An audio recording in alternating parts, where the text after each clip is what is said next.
जय श्री कृष्णा, जय श्री राधे, हर हर महादेव। श्रावण मास कथा व महात्म्य। अध्याय 20। श्रावण मास में त्रयोदशी और चतुर्दशी को किए जाने वाले कृत्यों का वर्णन। ईश्वर बोले, हे सनत कुमार, अब मैं आपके समक्ष त्रयोदशी तिथि का कृत्य कहता हूँ। इस दिन 16 उपचारों से कामदेव का पूजन करना चाहिए। अशोक, मालती पुष्प, देवताओं को प्रिय कमल, कोसुम्भ तथा बकुल पुष्पों और अन्य प्रकार के भी सुगंधित पुष्पों, लाल अक्षत, पीले चंदन, शुभ सुगंधित द्रव्यों तथा पुष्टि प्रदान करने वाले और तेज की वृद्धि करने वाले अन्य पदार्थों से पूजन करना चाहिए। नैवेद्य और मुख के लिए रोचक तांबूल अर्पित करना चाहिए। तांबूल में चिकनी उत्तम सुपारी, खैर, चूना, जावित्री, जायफल, लौंग, इलायची, नारिकेल बीज के छोटे टुकड़े, सोने तथा चांदी के पात्र, कपूर और केसर, इन पदार्थों को मिलाना चाहिए। मगध देश में उत्पन्न होने वाले श्वेतवर्ण, पके हुए, पुराने, दृढ़ तथा रसमय तांबूल शम्बरासुर के शत्रु कामदेव की प्रसन्नता के लिए अर्पित करने चाहिए। उसके बाद मोम से बनाई गई बत्तियों से कामदेव का निराजन करें और पुनः पुष्पांजलि प्रदान करें। इसके बाद उनके नामों से प्रार्थना करें, जो इस प्रकार से हैं।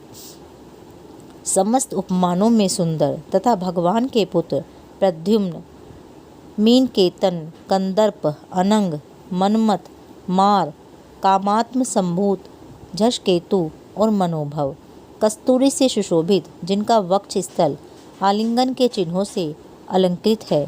हे पुष्पधन्वन, हे शम्बरासुर के शत्रु, हे कुसुमेश, हे रतिपति, हे मकरध्वज, हे पंचेश, हे मदन, हे समर, हे सुंदर, देवताओं की सिद्धि के लिए आप शिवजी के द्वारा दग्ध हो गए। उसी कार्य से आप परोपकार की मर्यादा कहे जाते हैं। आपके दिग्विजय करने में वसंत की सहायता निमित्त मात्र है।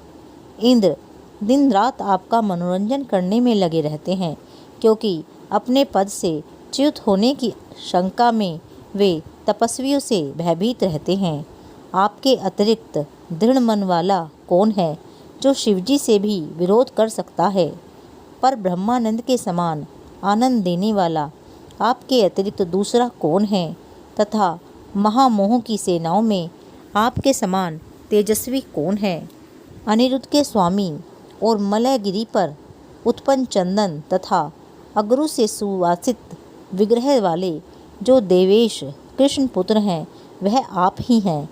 हे शरदकालीन चंद्रमा के उत्तम मित्र, हे जगत की सृष्टि के कारण, जगत पर विजय के समय दक्षिण दिशा तथा पवन देव आपके सहायक थे।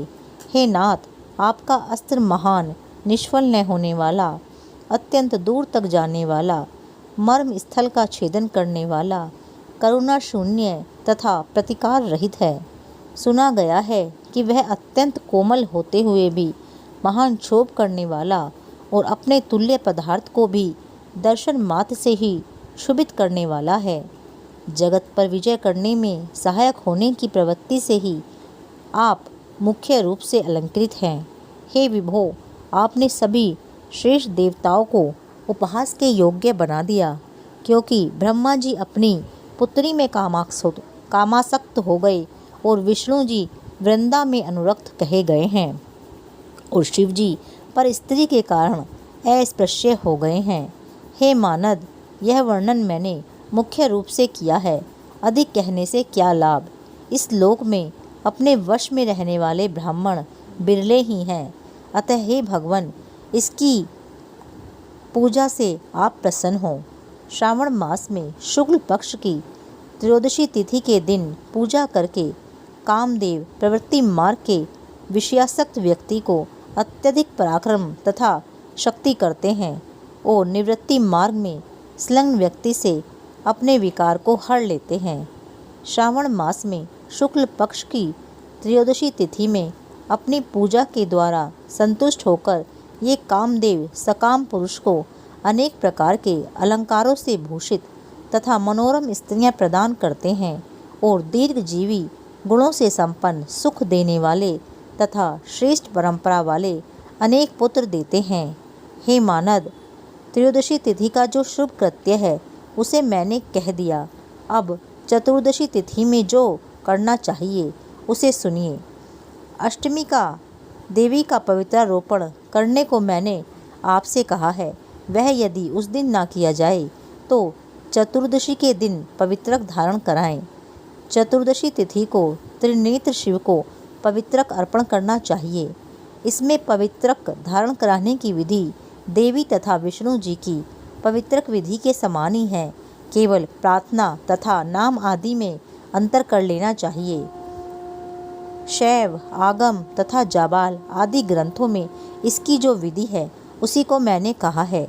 विकल्प में से इसमें जो कुछ शेष है उसे मैं आपको बताता हूँ।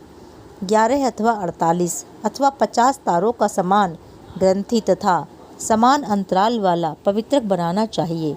पवित्रक 12 अंगुल प्रमाण के, 8 अंगुल प्रमाण के, 4 अंगुल प्रमाण के अथवा पूजित शिवलिंग के विस्तार के प्रभाव वाले बनाकर शिवजी की प्रसन्नता के लिए अर्पण कर देने चाहिए। विधि पहले ही बताई गई है, फल आदि पहले ही कहे जा चुके हैं। जो इस व्रत को करता है वह कैलाश लोक प्राप्त करता है।